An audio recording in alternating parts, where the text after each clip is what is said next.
Hello dear viewers, আসসালামু আলাইকুম। আশা করি সবাই ভালো আছেন। আজকে আবারও আপনাদের জন্য একটা ভিডিও নিয়ে আসছি। ভিডিওটির টপিক আমার এখানে দেওয়া আছে, জানি না দেখা যাচ্ছে কিনা।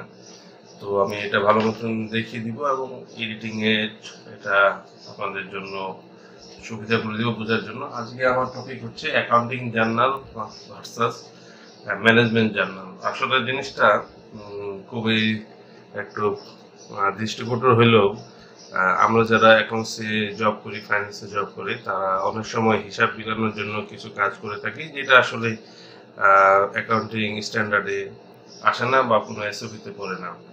আমি তো ধরেন সাধারণ ভাবে বলতেছি। তো আপনারা যারা এই ভিডিওটি দেখবেন, আসলেই আমার এই টপিকটির উপরে আপনাদের কমেন্ট জানাবেন যে আমি আসলে ঠিক বলতেছি না ভুল বলতেছি। আসলে আমি দুইটা চিত্র আমি এখানে দেখিয়ে দিয়েছি। আমি যদি আবারও বলি যে এবার দেখা যাচ্ছে যে আমি একটা হচ্ছে অ্যাকাউন্টিং জার্নাল এই সাইড একটা, আর একটা হচ্ছে আমার হচ্ছে ম্যানেজমেন্ট জার্নাল। তো কি বিষয়ে কিসের জন্য আমি এটা জার্নালটা আজকে এই টপিকটা নিয়ে আসি সেটা আমি একদম বিস্তারিত আপনার জার্নাল দিয়ে বুঝিয়ে দিব, ডেবিট ক্রেডিট দিয়ে বুঝিয়ে দিব। তো মূলত আমরা কাজ করতে গেলে এরকম তাড়াতাড়ি বা তাড়াহুড়া করে অ্যাকাউন্টস ক্লোজ বা হচ্ছে ম্যানেজমেন্টকে বোঝানোর জন্য যে আমার পারফরমেন্স ভালো, তার জন্য জাস্ট ডেবিট ক্রেডিট মিলাই আমি করে ফেলি। আসলে এটা অনেক রিস্ক থাকে, যে কন্ট্রোলার রিস্কের ব্যাপার থাকে, যে এখানে কেউ অনেকে সুবিধা নিতে পারে। তো আসলে এগুলো অনেককে বোঝানো যায় না টপ ম্যানেজমেন্টে, এবং বুঝতে চায় না ওইভাবে। বাট আমার উদ্দেশ্য হচ্ছে আপনাদের এই কাজের ক্ষেত্রে চলার পথে যদি এরকম কোনো দৃষ্টান্ত বা এরকম কোনো না ঘটে পরবর্তী থেকে, কারণ এখানে কন্ট্রোলের ব্যত্যয় ঘটে, রিস্ক মিটিগেট হয় না। তো management journal versus accounting journal টপিকটি আজকে আমার। সেখানে আমি তুলে ধরছি ইন্টার কোম্পানি ট্রানজিশন ক্ষেত্রে। আপনাদের ধরে নেন একটা গ্রুপ অফ কোম্পানিতে অনেকগুলা এসবিউ থাকে, এক এসবিউ থেকে অন্য এসবিউতে ফান্ড নেওয়া হয় বা বাইরে থেকে লোন করে ফান্ড পরিশোধ করা হয়। তো সেই ক্ষেত্রে আমাদের কি জার্নাল হওয়া উচিত এবং কিভাবে ট্রানজিশন করা উচিত।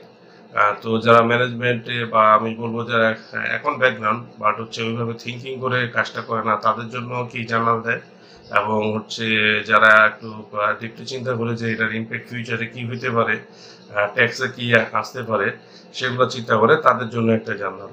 তো ভিডিওটি অবশ্যই আপনাদের ভালো লাগবে, অবশ্যই শেয়ার এবং সাবস্ক্রাইব করবেন, যেটা বরাবরই বলতে থাকি।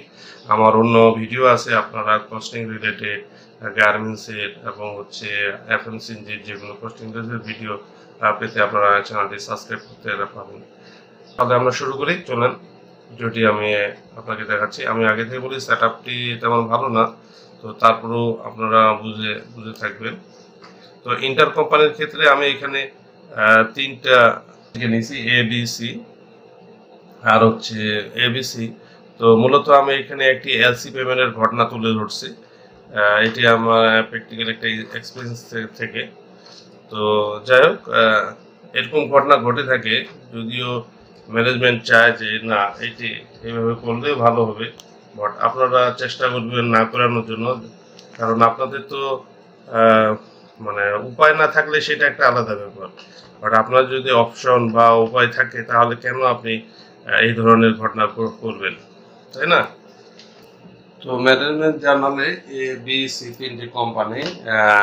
আমি এখানে বি এর একটা এলসি পেমেন্ট করতে হবে, সেই অনুযায়ী বি এর কোনো ফান্ড নাই। সেক্ষেত্রে বি হচ্ছে ফান্ড নাই, বি ফান্ডের জন্য এই মুহূর্তে সি হচ্ছে তার সিস্টার কোম্পানি, আইসি বলছে ইন্টার কোম্পানি। তো তার কাছে ফান্ড নাই, সে হচ্ছে বা ডলার নাই, সি এর ডলার নাই, সরি, এর ডলার আছে, এ হচ্ছে আউট অফ কোম্পানি।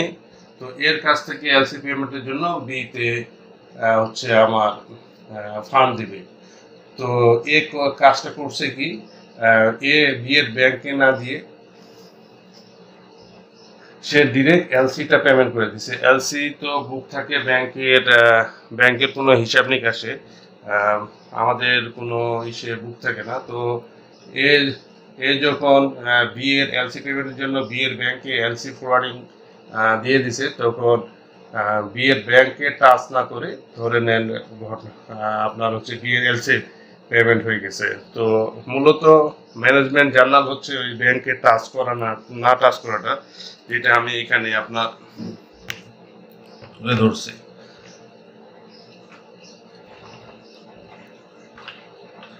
এই যে, তো নো ব্যাংক টাচ, আপনার হচ্ছে নো ব্যাংক টাচ, এটা নো ব্যাংক টাচ, এই এর বিলে বি এলসি পেমেন্ট করছে, আর সি হচ্ছে এর এলসি টাকা রিফান্ড করছে, আমি এখানে লিখে দিছি। আর হচ্ছে B C K inter company দেখাইছে। তো এ হচ্ছে জার্নাল দিচ্ছে কি অ্যাক্রুড পেবল ডেবিট, ধরেন এটা একটা পেবল করে রাখছিল এলসির জন্য, সে এলসি পেমেন্টটা করে দিছে $10। আর লোন দেখাইছে loans from others, A credit করছে আদার কোম্পানিকে লোনস করছে। এখানে কোনো ব্যাংকের ট্রানজেকশন নাই 1 নম্বর জার্নালে। 2 নম্বর জার্নালে করছে কি লোনস ফ্রম আদার্স, যেহেতু সে বি জানলো যে আমার যে টাকাটা নিয়েছিলাম বাইরে থেকে, সেটা হচ্ছে সি পূরণ করে দিছে, তাহলে সে লোন ফ্রম আদার্স যে ছিল তাকে ডেবিট করছে, আর হচ্ছে সিস্টার কনসার্ন সি যে টাকাটা দিয়ে দিছে সেটাকে ক্রেডিট করছে, এই যে সি যে টাকাটা দিয়ে দিলাম। এভাবে করে সে এন্ট্রি দিছে সি। তা এখন সি বুকে কি করবে, সি হচ্ছে যেহেতু বি কে টাকা দেয় নাই, আবার হচ্ছে বির জন্য টাকা দিছে, সেক্ষেত্রে সে sister concern of B debit করছে, তার কাছে টাকা পাবে, আর হচ্ছে ব্যাংকে ক্রেডিট করছে, তার ব্যাংক থেকে চলে গেছে, এইভাবে করে দিছে। তো শুধু সি এর বুকে ব্যাংক এন্ট্রি করছে, আর দুইটার বুকে সে ব্যাংক এন্ট্রি করে নাই। সেক্ষেত্রে এখানে হলো কি ব্যাংক মিসিং হইলো, এবং এখানে একটা রিস্ক পয়েন্ট দাঁড়ায় গেল যে নো ব্যাংক টাকা, এভাবে করে ফান্ড এখানে হচ্ছে কন্ট্রোল পয়েন্টটা চলে আসে আর কি, আপনার রিস্ক পয়েন্টটা, যেখানে হচ্ছে মানুষ এরকম করে ডকুমেন্ট সাপোর্ট দিয়ে টাকা বের করে নিয়ে যেতে পারে, যে দেখে না এখানে কার কাছে গেছে, সি এর বুক থেকে টাকা বের হয়ে গেছে, বাট কার বুকে ঢুকছে কোনো আপনার হচ্ছে ট্রেসেবল না, জাস্ট এলসি পেমেন্ট হয়েছে, এলসি একটা পেমেন্ট হয়েছে, এই একটা ট্রেসেবল। তো ব্যাংকে আপনি রিকনসিলিয়েশন ব্যাংকে না গেলে আপনার এই টাইপের ঝামেলা আসবে, যেখান থেকে আপনি পারফেক্টলি ডকুমেন্ট পাবেন না। তো আমি যেটা কমেন্ট লিখছি শেষে, যে only inter company loans BSLC books হয়েছে উইদাউট এনি ভ্যালিড ডকুমেন্ট, এই হচ্ছে এইটা। এখন আসেন যদি প্রপারলি করতো তাহলে কাজটা কি হইতো, প্রপারলি করলে এইভাবে জার্নালটা আসতো, এবং এইভাবে তাকে ট্রানজেকশনটা করা উচিত ছিল। সেটা হচ্ছে এ যখন এলসি পেমেন্ট করবে, বির একটা ডলার অ্যাকাউন্ট থাকবে, বি এর বুকসে সে এলসিটা দিবে, সরি ফান্ডটা দিবে, ডলারটা দিবে, বি তখন একটা ফরওয়ার্ডিং করে এলসি পেমেন্টের জন্য ব্যাংকে বলবে, বি এর ব্যাংক থেকে তখন এলসি পেমেন্ট হয়ে যাবে। আচ্ছা, ধরুন এখন বি এর কোনো ফান্ড নাই একে পরিশোধ করে, সেক্ষেত্রে কি করবে, সি এর কাছ থেকে বি টাকা নেবে, ডলার নেবে, ওই ডলার অ্যাকাউন্টে দিবে, আবার সেই ডলার রিফান্ড হবে এর কাছে। এটা হচ্ছে মূলত একটা চক্র, যেখানে আপনার হচ্ছে ব্যাংক ট্রানজেকশন হবে, ব্যাংক হিট করবে, এবং পুরোপুরি ডকুমেন্টেশন হবে, সেই জিনিসটা এখানে চলে আসবে। তো তাহলে এবার আমরা কাজ থেকে দেখে নিই ট্রানজেকশনগুলো। তাহলে কি হচ্ছে, বির বুকসে কি হবে, বি হচ্ছে টাকা পাবে এর কাছ থেকে, তাহলে এই যে ব্যাংক ডেবিট হয়েছে একবার ব্যাংক, তা লোনস ফর আদার্স আবার হইলো, যেখানে এখানে লোনস ফ্রম ছিল, হ্যাঁ এই ইসে, তাহলে আমাদের হইলো আদার্স কোম্পানি লোন হিসেবে থাকলো। এবার কি হইলো, এলসি পেমেন্ট করলো, এলসি পেমেন্ট হয়ে গেল, যেহেতু আমার বিলস পেমেবল বা এলসি বা অ্যাক্রুড যেটা হোক ছিল, কোত্থেকে টাকা গেল, ব্যাংক থেকে টাকা গেল, আপনি আইডেন্টিফাই হলেন ব্যাংক দিয়ে। আবার হচ্ছে ব্যাংক কে টাকা আসলো, কে দিল, সি দিল, সির কাছ থেকে এই যে সির কাছ থেকে আমি টাকা পাইলাম, আবার ব্যাংকে ঢুকলো, আবার আমি লোনস টু আদার্স একে শোধ করে দিলাম ওই টাকা, ব্যাংক ক্রেডিট হইলো। আবার বুকসে সি হচ্ছে ইন্টার কোম্পানি লোন হিসাবে পড়ে থাকলো, আর সবগুলা ডেবিট ক্রেডিট হয়ে চলে গেল।